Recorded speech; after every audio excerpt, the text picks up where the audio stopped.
అందుకే ఇవాళ అన్ని పత్రికలు చూడండి ప్రధానంగా టీఎస్పీఎస్సీనే ప్రధానంగా తీసుకున్నాయి. టీఎస్పీఎస్సీ ప్రక్షాళన, లీకేజీలకు ఆస్కారం లేకుండా సంస్కరణలు చేపట్టాలి, యూపీఎస్సీ ఇతర రాష్ట్రాల పిఎస్సీల పైన అధ్యయనం చేయాలి, ముఖ్యమంత్రి రేవంత్ రెడ్డి ఆదేశాలు, ప్రశ్నాపత్రాల లీకేజ్ పైన సమీక్ష చేసిర్రు. సో ఇంకా గవర్నర్ ఆమోదం పొందని కమిషన్ చైర్మన్ రాజీనామా, జనార్దన్ రెడ్డి రాజీనామా, నేడు రాజీనామాను సమర్పించనున్న సభ్యులు. కాబట్టి ఇది కూడా అలాగే రాసింది. ఇప్పటికే 2-3 సార్లు వాయిదా పడ్డటువంటి గ్రూప్ 2 ఎగ్జామ్స్ మళ్ళీ రీషెడ్యూల్ అయ్యేటువంటి అవకాశం ఉంది. సో కాబట్టి ఇది ప్రధానంగా వీళ్ళు ఈనాడులో రాశారు. సో ఆంధ్రజ్యోతిలో కూడా అదే వార్తను ప్రధానంగా తీసుకొని రాయడం జరిగింది. ఏంటి? టీఎస్పీఎస్సీ ప్రక్షాళన, యూపీఎస్సీ ఇతర రాష్ట్ర కమిషన్లపైన అధ్యయనం చేయండి, సుప్రీంకోర్టు మార్గదర్శకాలకు అనుగుణంగా చైర్మన్ సభ్యుల నియామకాలు ఉండాలి, 10వ తరగతి ఇంటర్ పరీక్షలు పకడ్బందీగా నిర్వహించండి, ప్రభుత్వ ప్రైవేటు వర్సిటీల పనితీరుపైన నివేదికలు ఇవ్వండి, ఉన్నత స్థాయి సమీక్షలో సీఎం రేవంత్ రెడ్డి, కొత్త కమిషన్ ఏర్పాటు, చైర్మన్ల నియామకంపై ఆరా, గ్రూప్ 1 ఏఈఈ పరీక్ష పేపర్ లీకులు, కేసు పురోగతిపైన సమీక్ష, రాత్రి 9 గంటల వరకు సచివాలయంలోని ముఖ్యమంత్రి రేవంత్ రెడ్డి అని చెప్పేసి ఒక వార్తలు ప్రధానంగా రాశారు. టీఎస్పీఎస్సీ సభ్యుల రాజీనామా, సీఎం రేవంత్ రెడ్డి తోటి భేటీ అనంతరం నిర్ణయం తీసుకున్నారు, గవర్నర్ లేకపోవడంతో వాయిదా, పెండింగ్లో జనార్దన్ రెడ్డి రాజీనామా. ఇదే పత్రిక, ఇదే ఆంధ్రజ్యోతి నిన్న ఏం చెప్పింది? ఆమోదం పొంది సిఎస్కి వచ్చింది అని చెప్పేసి నిన్నటి రోజున చెప్పారు. ఒకసారి మీరు కావాలంటే ఇక్కడ చూడండి. నిన్నటి రోజున ఇదే పత్రిక ఏమని రాసింది? ఇగో పదవికి రాజీనామా చేసిన జనార్దన్ రెడ్డి సీఎం రేవంత్ను కలిసిన వెంటనే రాజీనామా, ఆమోదించిన గవర్నర్ సిఎస్కు సమాచారం. నిన్నటి రోజున ఆమోదించిందని చెప్పి ఎట్లా రాసిర్రు, ఇవాళ రోజున ఇంకా ఆమోదించలేదని ఎట్లా రాసిర్రు అంటే పేపర్లు చూడండి అత్యుత్సాహంతో ఏ విధంగా ప్రజలను మభ్యపెట్టే విధంగా ప్రయత్నాలు చేస్తున్నాయో నిన్నటి రోజున మనం ఈ పేపర్ను చూస్తేనే అర్థమవుతుంది. కాబట్టి వీళ్ళంతా మోసుకొచ్చేటువంటి ప్రయత్నాలు చేస్తున్నారు.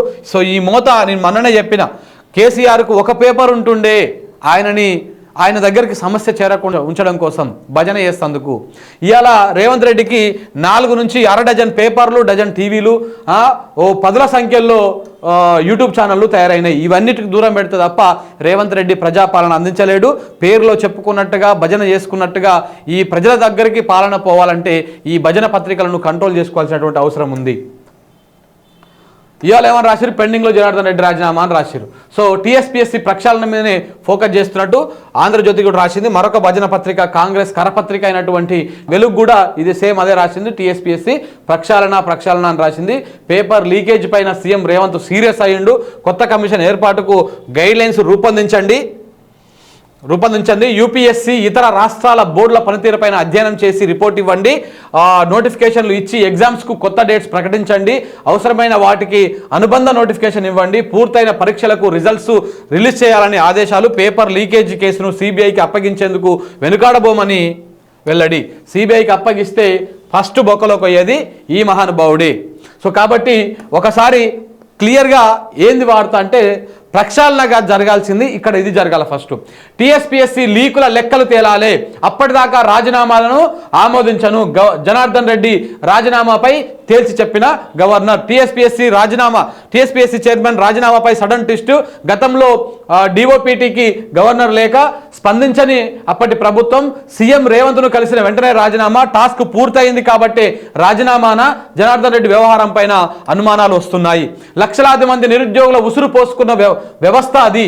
సో ప్రభుత్వ కొలువుల కోసం కళ్ళు కాయలు కాసేలా ఎదురు చూసిన నిరుద్యోగుల ఆశలపైన నీళ్లు చల్లిన వ్యవస్థ అది. ఓ ప్రభుత్వం గద్దె దిగడానికి మరో ప్రభుత్వం గద్దెనెక్కడానికి పావులా మారిన వ్యవస్థ అది. అదే టీఎస్పీఎస్సీ. అలాంటి సంస్థకు చైర్మన్గా విధులు నిర్వహించిన జనార్దన్ రెడ్డి రాజీనామా ఇప్పుడు దేశవ్యాప్తంగా చర్చనీయాంశంగా మారింది. సీఎం రేవంత్ను కలిసిన నిమిషాల వ్యవధిలోనే ఆయన రాజీనామా చేయడం, సిఎస్ ఆదేశాలను జారీ చేయడం, రాజ్భవన్ ఆ రాజీనామాను ఆమోదించకపోవడం, జనార్దన్ రెడ్డి వ్యవహారంలో ట్విస్టుల మీద ట్విస్టులు చోటు చేసుకుంటున్నాయి. మరోవైపు నిరుద్యోగుల ఉసురు పోసుకున్న టీఎస్పీఎస్సీ లీకేజ్ వ్యవహారంలో బాధ్యులను తేల్చేదాకా జనార్దన్ రెడ్డి రాజీనామాను ఆమోదించేది లేదని రాజ్భవన్ వర్గాలు వెల్లడించాయి. దాంతో ఆయన రాజీనామా ఇప్పుడు హాట్ టాపిక్గా మారిపోయింది. కాబట్టి దొంగలెవరో దొరలెవరో ఈ లీకేజీ వ్యవహారంలో ఈయన పాత్ర ఏంది, ఈయన సూత్రధార, పాత్రధార, లేకపోతే నిమిత్త మాత్రుడా, లేకపోతే పేపర్ లీకేజ్ అవుతుంటే ఈయన గడ్డి వీక్తుండా చైర్మన్గా ఉండి ఏం చేస్తుండనేది తేలాల్సినటువంటి అవసరం ఉంది మిత్రులారా. ఇవాళ నిరుద్యోగులు అదే చెప్తున్నాను, నిరుద్యోగులకు కూడా ఏంటంటే ఈ లీకేజ్ వ్యవహారంలో ఎవరైనా ఉండని కావచ్చు, గత ప్రభుత్వంలో పెద్దలున్నా ఆ ప్రభుత్వం సంబంధించినటువంటి పెద్దలున్నా వాళ్ళ పిఎలున్నా ఎవరున్నా కానీ దీంట్లో లెక్కలు తేలాల్సినటువంటి అవసరం ఉంది. 100% ఈ జనార్దన్ రెడ్డి చేసినటువంటి భాగోతము, ఈయన చేసినటువంటి నిర్వాహకం వల్ల లక్షలాది మంది నిరుద్యోగులు రోడ్డు రూపాలయ్యారు. దానివల్ల రకరకాల డ్యామేజ్ అయింది. మరి రాజకీయంగా ఏదైనా కుట్ర కోణంలో ఈయన పాత్రుడయ్యిండా, ఏదైనా కుట్ర కోణానికి ఈయన పన్నాగం పన్నెండా ఏంది అనేది కూడా తెలంగాణ ప్రజలకు తెలంగాణ సమాజానికి చెప్పాల్సినటువంటి బాధ్యత ఈ జనార్దన్ రెడ్డి మీద ఉంది. బేసిక్గానే జనార్దన్ రెడ్డికి ఈయన మీద ఒక బిరుదు ఏంది అంటే ఈయన పెద్ద సోమరిపోతు అని, ఈయన పెద్ద చేతగానుడు అని. అంటే వీళ్ళు ఐఏఎస్ ఐపీఎస్గా ఉన్నప్పుడు కింది స్థాయి ఉద్యోగులకు పనప చెప్పి కాళ్ళు వారాజాపి పండుకున్నటువంటి అలాంటి అలసత్వం ఉన్నటువంటి ఆఫీసరు ఈ జనార్దన్ రెడ్డి. కాబట్టి ఈ జనార్దన్ రెడ్డి నిర్వాహకం వల్ల ఇలా లక్షలాది మంది నిరుద్యోగులు వాళ్ళ ఉద్యోగాలకు వాళ్ళ జీవితాలు ఆగమైపోయినాయి, చాలామందికి ఇబ్బందులు వచ్చినాయి. కాబట్టి ఈ లీకేజ్ వ్యవహారంలో లెక్కలు తేలాలి, ఈయన పాత్ర ఏందో తేలాలి, ఈయన ఏం చేసిండో అప్పుడు తేలాలి. ఒకసారి లీకేజ్ అయిపోయినప్పుడు, లీకేజ్ అయ్యి పరీక్షలు రద్దు చేసుకున్నప్పుడు సెకండ్ టైం పరీక్షలు పెట్టినప్పుడు అప్పుడైనా జాగ్రత్తగా ఉండాలి కదా. అప్పుడెందుకు జాగ్రత్తగా ఉండలేదు? అప్పుడు కూడా మళ్ళీ ఈ పరీక్షలు రాసిన పరీక్షలు మళ్ళీ కోర్టుల్లో రద్దయ్యే విధంగానో లేకపోతే బయోమెట్రిక్ తీసుకోకుండా ఎందుకు అలసత్వం వహించిరు, దేనికోసం వహించిరు, ఇదంతా కూడా ఒకసారి మీరు చూడండి, ఒక కాన్స్పిరసీ లెక్క ఉన్నది, ఒక కుట్ర కోణం ఇందులో దాగి ఉన్నట్టు అనిపిస్తున్నది. ఎవరికి మంచి చేయడం కోసం, ఎవరికి లాభం చేకూర్చడం కోసం జనార్దన్ రెడ్డి అలా వ్యవహరించిండు. చైర్మన్గా ఉండి, టీఎస్పీఎస్సీ చైర్మన్గా ఉండి ఎవరికి లాభం చేకూర్చడం కోసం చేసిండు. ఇదే చైర్మన్గా ఉన్నటువంటి ఈయననే గత ప్రభుత్వము లీకేజీ వ్యవహారం అయిపోగానే వెంటనే అది బయటికి రాగానే బాబు నువ్వు రాజీనామా చెయ్యి, నీకు అనవసరంగా టీఎస్పీఎస్సీ వల్ల రాష్ట్ర ప్రభుత్వం బదనాం అయిపోతున్నది, ప్రజల ముందు పలచన అయిపోతున్నది, నిరుద్యోగుల విషయంలో బాగా వ్యతిరేకత వస్తున్నది మా పట్ల, కాబట్టి నువ్వు రాజీనామా చెయ్యి అంటే ఇదే జనార్దన్ రెడ్డి అప్పటి ప్రభుత్వం దగ్గరికి వెళ్ళి కళ్ళబుల్లి మాటలు చెప్పి ఒకలాడి ఏడుపులు ఏడ్చినట్టుగా ఏడ్చి అప్పుడు రాజీనామా చేయకుండా తప్పించుకున్నాడు. మరి ఇప్పుడు ఎలా కలవంగానే వెంటనే రేవంత్ రెడ్డి కలిసిన నిమిషాల వ్యవధిలోనే ఏ విధంగా రాజీనామా చేసిండు, దేనికోసం చేసిండు, దీని వెనకాల ఉన్నటువంటి కుట్ర కోణం ఏంది అనేది తేలాల్సినటువంటి అవసరం ఉంది. తెలంగాణ పబ్లిక్ సర్వీస్ కమిషన్ దేశంలోనే యూపీఎస్సీ తర్వాత అంత పారదర్శకత కలిగిన సంస్థగా పేరొందిన సంస్థ. అలాంటి సంస్థకు చైర్మన్గా వ్యవహరించిన జనార్దన్ రెడ్డి హయాంలో పేపర్ లీకేజ్ వ్యవహారం నిరుద్యోగుల కడుపు రగల్చేలా చేసింది. గతేడాది 2022 డిసెంబర్లో గ్రూప్ 1 నోటిఫికేషన్ విడుదలైంది. పరీక్ష పూర్తయి నియామక ప్రక్రియ జరుగుతున్న టైంలో పేపర్ లీకేజీ వ్యవహారం వెలుగు చూసింది. దాంతో ఆ పోటీ పరీక్ష రద్దయిపోయింది. ఆ తర్వాత జూన్ 11న మరోసారి అదే పరీక్షను తిరిగి నిర్వహించారు. బయోమెట్రిక్ ఇతర నిబంధనలను అమలు చేయలేదన్న కారణంగా అభ్యర్థులు కోర్టుకెక్కడంతో మరోసారి గ్రూప్ 1 పరీక్ష రద్దయిపోయింది.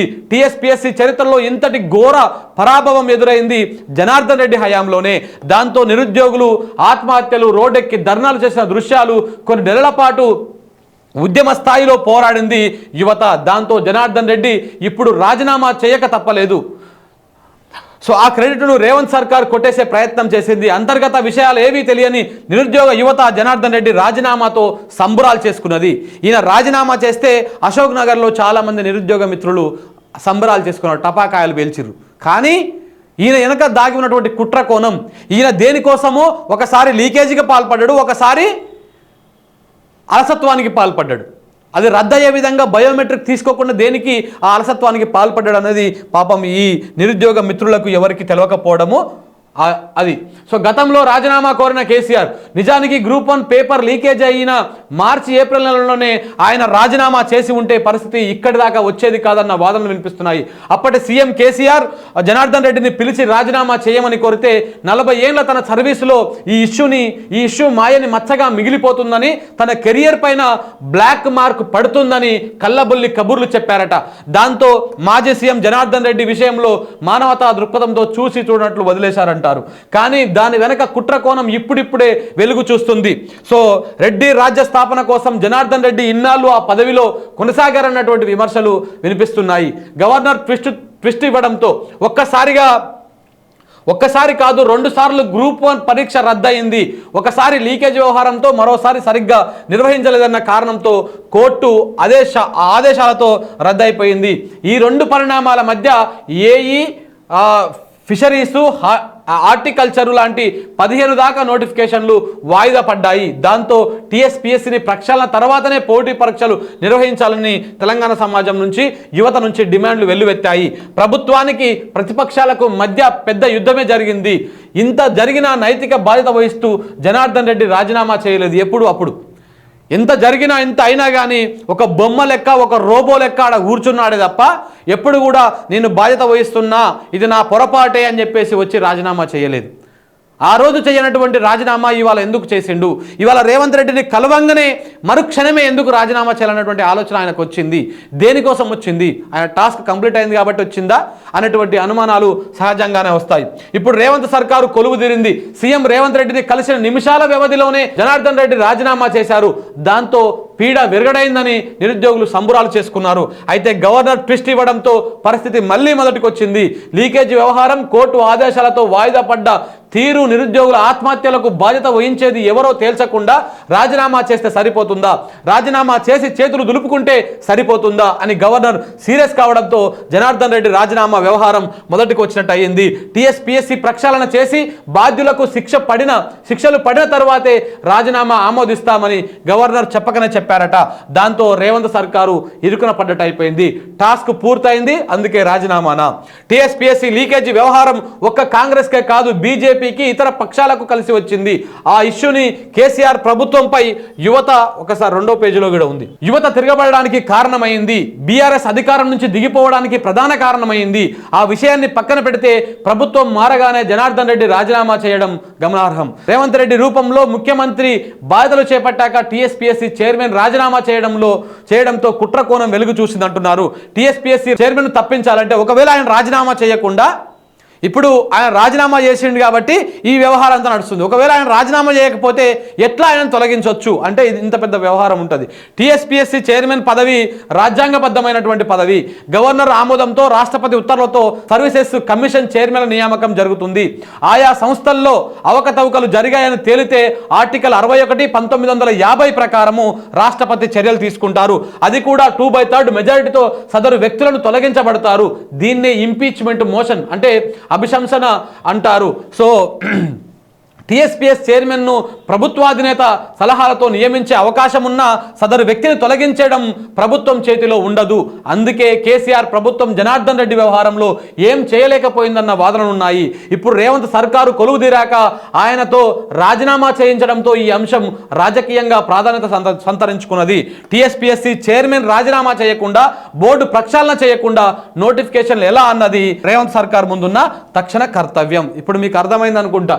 ఈ వార్త ఎంత పూర్తిగా ఎందుకు చదివి నేను వినిపించిన అంటే, ఈయన ఎంత కుట్రకు పన్నిండు ఈ జనార్దన్ రెడ్డి అనట ఆయన ఇప్పుడు అర్థమైంది. ఇటు ప్రభుత్వం మీద వ్యతిరేకత రావడానికి, అటు నిరుద్యోగుల జీవితాలతో ఆడుకోవడానికి, ఇతను చేసినటువంటి నిర్వాకం వల్ల కొంతమంది పిల్లలు ఆత్మహత్యలు చేసుకున్నారు, కొంతమంది జీవితాలు ఆగమైపోయినాయి, ఎంతోమంది ఆర్థికంగా చితికిపోయిర్రు, ఎంతోమంది డిప్రెషన్లోకి పోయిర్రు, మళ్ళీ ఎగ్జాములు రాయాలన్నా అని చెప్పేసి. కాబట్టి ఈయన వల్ల అన్ని వర్గాల, ఇటు నిరుద్యోగ, ఇటు ప్రభుత్వము, ఇటు అన్ని వర్గాల వారు వ్యతిరేకత, అన్ని వర్గాల వారికి ప్రాబ్లం అయింది. కాబట్టి మిత్రులారా, ఈయన లీకేజీ వ్యవహారంలో ఈ దొరనా ఈయన ఏందని తేలక ముందుకే ఇప్పుడే ఈయన రాజీనామాను ఆమోదిస్తే నిజంగా ఆయన బయటపడతాడు, నిమ్మలంగా జారుకుంటాడు. లీకేజీ వ్యవహారం చేసి మరి ఎన్ని సంపాదించిండు, ఎన్ని కోట్లు సంపాదించిండు, ఏంది, దీని వెనక ఉన్నటువంటి పాత్ర ఏంది, సూత్రం ఏంది అన్ని తేలిన తర్వాతనే ఈయనను బయట పెట్టాలి తప్ప, ఈయన రాజీనామా ఆమోదించాలి తప్ప, ఇప్పుడే ఆమోదించి ఈ పేపర్లు రాసినట్టుగా, వీళ్ళందరూ చేసినట్టుగా ఏదో ప్రక్షాళన ఇది దీంతో వెంటనే గనక మనము ఆయన రాజీనామాను ఆమోదిస్తే ఆయన అసలు దొంగలు ఎవడో తేలదు, మొత్తానికే అసలుకే ఎసరు వస్తుంది. సో కాబట్టి ఈ తప్పు చేసి, కుట్ర చేసి, ఈ పన్నాగం పనినటువంటి ఈయన రాజీనామాను ఇప్పుడు ఆమోదించకూడదు. టీఎస్పీఎస్సీ లీకేజీ ఎట్లా జరిగింది, దానికి పాల్పడింది ఎవరు, ఎవరైనా అప్పటి ప్రభుత్వ పెద్దలు ఉన్నారా, వాళ్ళకి సంబంధించిన వాళ్ళు ఎవరైనా ఉన్నారా, అందులో ఈయన పాత్ర ఏంది, అన్నీ క్లియర్ కట్గా తేలిన తర్వాతనే నోటిఫికేషన్లు ఇవ్వాలి. లేదనుకుంటే నోటిఫికేషన్లు వస్తే ఇంకా ఈ విషయము పక్కన పడిపోతుంది. ఈయన రాజీనామా ఆమోదిస్తే ఈయన చేసినటువంటి తప్పులు, ఈయన చేసినటువంటి దుర్మార్గమైనటువంటి కుట్ర పన్నాగాలు అన్నీ కూడా మాయమైపోతాయి. దాని గురించి ఎవరు కూడా మాట్లాడేటువంటి పరిస్థితి ఉండదు. కాబట్టి మిత్రులారా, ఈయన భాగవతం గనక మనం ఎప్పటికప్పుడు బయట పెట్టకపోతే అనవసరంగా ఆగమైపోయేటువంటి పరిస్థితి ఉంటుంది. కాబట్టి టీఎస్పీఎస్సీ లీకుల లెక్కలు తేలిన తర్వాత నేను రాజీనామా చేయాలని చెప్పేసి మనం కూడా డిమాండ్ చేస్తున్నాం.